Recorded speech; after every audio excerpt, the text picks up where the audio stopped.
Hey you guys, what's up? I'm Ashley from heavenathome.org, and this is the Heaven at Home podcast, where my goal is to encourage you in your personal growth journey while being open, honest, and owning my story.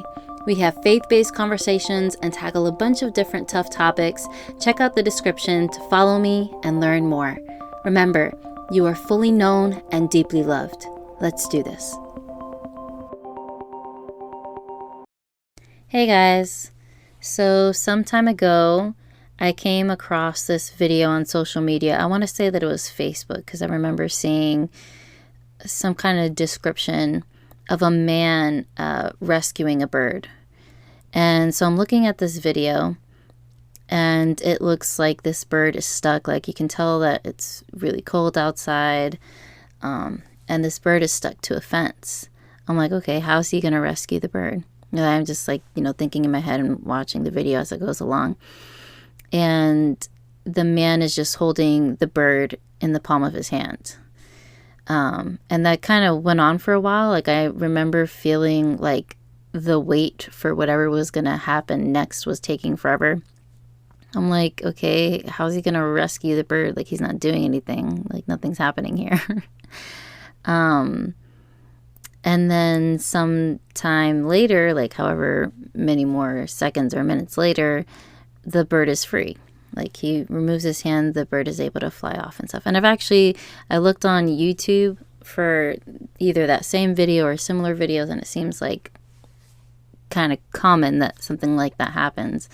So if you get a second and you want to see what I'm talking about, you can probably just look that up. But I just thought that it was so interesting that, I'm watching this video of what is supposed to be a rescue, right? And it appears like nothing's happening. Nothing significant, no drastic measures, no real perceived action other than a man holding a bird in the palm of his hand. Right. And it kind of got me thinking and reflecting on these moments in my life where I was in a lot of pain and discomfort and I was grieving and, there were really intense moments of sorrow and just incomprehensible pain, like the kind of pain you can't put into words. I remember there used to be times where I would cry so deeply the sound was like completely unfamiliar to me. Like it was not like wailing. It was like a deep groan. And y'all might think this is weird, but in this season of time, I've always been really big on journaling and writing and writing details of like distressing and desperate seasons so that when God brings me through, I can look back and I don't minimize the process that I went through. I actually end up glorifying God more because I'm like, wow, you really did that. Like, you really got me through that. So in this season, journaling and writing down my prayers, like, sometimes I just didn't have words. So a lot of times, as cringy as it is, like, I would take videos, I would take pictures.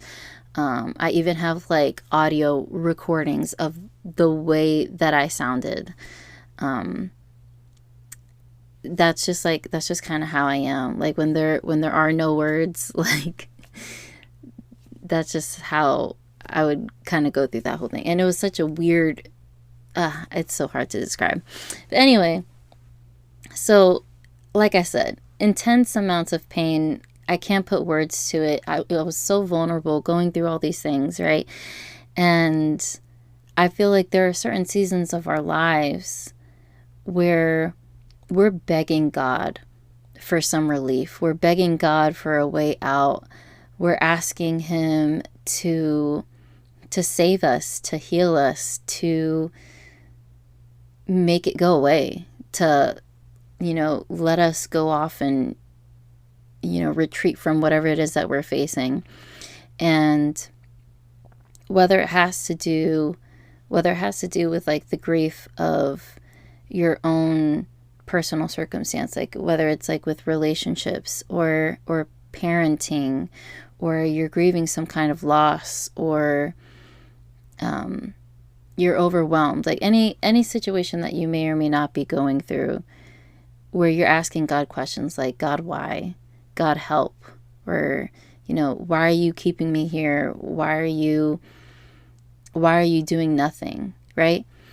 I feel like in watching this video, and it seems like super simple, but it actually really ministered to me. Like, there are some times where our perception is so limited, our vision is so clouded by darkness, right? We can't really see what God is doing, right? And sometimes it's all we can do just to know that he's present, but to know that he's present and attentive and caring and trying to work things out for our good, not just in the physical, practical, everyday sense, but also in a spiritual, supernatural, eternal sense.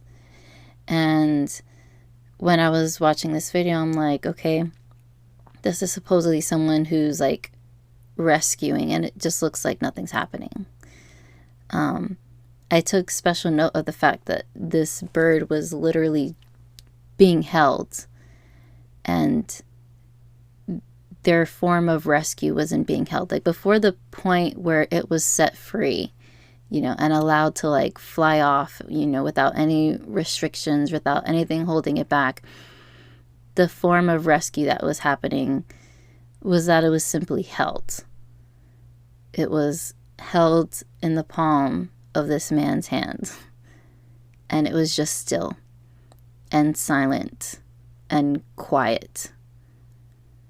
And I just want to encourage you that in the middle of your process, when your circumstances are not changing, and even more so, like if you're really sensitive and attuned with God, and even though you are able to escape in some form or fashion, but you feel the conviction to stay, I want to challenge you to perceive God in your situation. And when it's super obvious what the enemy is intending and what the enemy is doing, and, all the faults and failures and conflicts that are happening, I want to challenge you to ask, okay, God, what is your agenda? What is it that you're doing? And I want to challenge you to know that God is present, that God is attentive, and that God cares, and that he's showing up, even if it's in a way that you can't recognize, even if it's in a way that you can't verbalize, in a way that you've never experienced before. I just kind of want to challenge you to perceive God in a different way. And even if that means that everything remains the same, it's actually a really super powerful revelation to know that you are held. When you are depressed and anxious and triggered and hurt and in despair, and when, your pain is overwhelming and you feel alone, I want you to know that you are being held. And I want to encourage you to invite God into that space where no one else is allowed to go. I don't know if anyone else can relate to that, but I'm the kind of person where, like, I'm very animated, very cheerful. I would describe myself as kind of like childlike. Like, when things make me excited, I get loud and, obnoxious and all this stuff. But I have a really hard time letting people into my pain, letting people into my vulnerability. And when it comes to my relationship with God, like, I think because of the home dynamic that I was raised in, I am even more private about that, about protecting my relationship with God, about protecting the way that I perceive his character and his goodness that has become a treasure to me. So I'm really private with that also. And, but invite God into that space. And when you're feeling hopeless and at the end of your rope, I just practice fixing your gaze on him there. To me, that was a tremendous comfort, was just knowing that even though I feel alone, and even though in maybe like a practical sense I am alone, I know that I'm not going through this by myself. There's someone with me. There's simply someone with me, not simply for the goal of, everything changing and everything working out for my good and everything turning around or exactly how I would have hoped. It's just about knowing that there's someone there who loves me and cares for me and knows me and is present and is holding me in the exact perfect way, knows exactly when to comfort, exactly when to speak, exactly when to be with me in the silence. And I wanted to share some of these verses. I came across this one, which was really, really nice. It's Psalm 77. Let's see. It's Psalm 73, verse 23. It says, "Yet I will always stay close to you, and you hold me by the hand." There's also this verse in Psalms 56, verse 8. It says, "You have kept count of my tossings, put my tears in your bottle. Are they not in your book?" If there's ever a moment where you think that your pain is something small or inconsequential to God, I think it's really important to combat those lies with the truth and just reminding yourself that God really cares for you, that I don't consider it any personal consequence to number the amount of tears that I'm crying or shedding over a situation. But God does.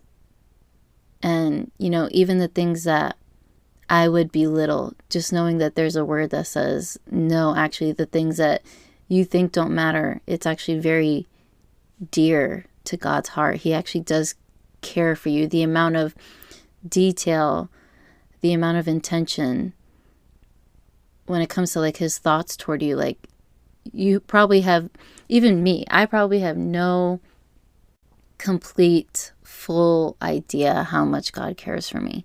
And I can pretty much guarantee that on this side of heaven, that might be the case for almost everyone. There's also a couple verses I wanted to read just along the lines of being held. There's Psalm 63, verse 8. It says, "I cling to you. Your right hand upholds me." Psalms 37, verse 24 says, "Though he may stumble, he will not fall, for the Lord upholds him with his hand."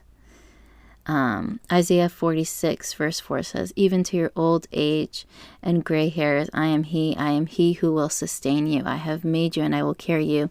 I will sustain you and rescue you." So yeah, I just want to challenge you to go through your Bible, and look up those verses for yourselves, meditate on them, and know that, there's a God who's with you. There's a God who sustains you. There's a God who's holding you. And as often as you need to remind yourself of that, do that. See you guys in the next one. Thank you guys so much for listening. Feel free to DM me to send me your feedback. Check out the description below to follow me on social media. This podcast is listener supported. Don't forget to subscribe. Remember, you are fully known and deeply loved. I'll see you in the next one.